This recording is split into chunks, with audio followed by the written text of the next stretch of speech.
Hello everyone. In this segment, let us try to understand the concept of velocity triangles.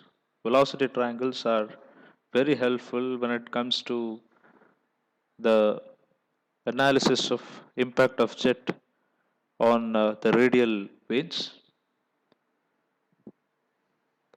So this is the vein, the radial vein which is under investigation.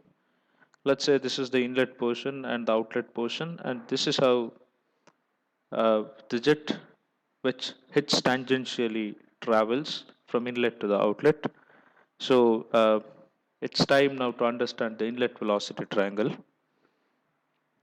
The pipe, a nozzle is fitted at the outlet, and there is a formation of a jet which hits the inlet of the radial vane.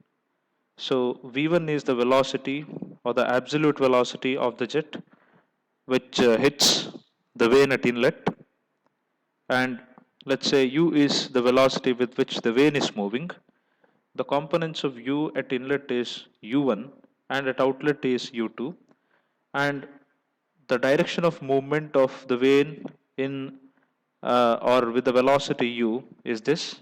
This is the direction, and we can clearly identify an angle with respect to the direction of motion, or with respect to the velocity u and v1, and the angle in between them is alpha. uh, u1 and v1. U1 is the velocity component of vane at inlet. By using v1 and u1, we can draw the relative velocity. So v1 is the absolute velocity, u1 is the velocity of the vane. The relative velocity between v1 and u1, or by considering v1 and u1, is vr1. Vr1 is the relative velocity at inlet. In all the cases, you must have a clear notice on the directions. Okay. Now V1 with the help of alpha can be resolved in horizontal direction. V1 with the help of alpha can also be resolved in the normal direction. Okay. Now the angle made by this VR1 with respect to the direction of motion of U or the vane is theta, and V1 in x direction is VW1, and we call this VW1 as velocity of whirl. One says at inlet, so it is velocity of whirl at inlet. Similarly, there is VF1. VF1 is V1 sine alpha. VF1 always stays something related to velocity of flow. V1 sine alpha is VF1. V1 cos alpha is VW1. Okay. So these are some particulars related to the velocity triangle at inlet. Let us try to understand the outlet velocity triangle.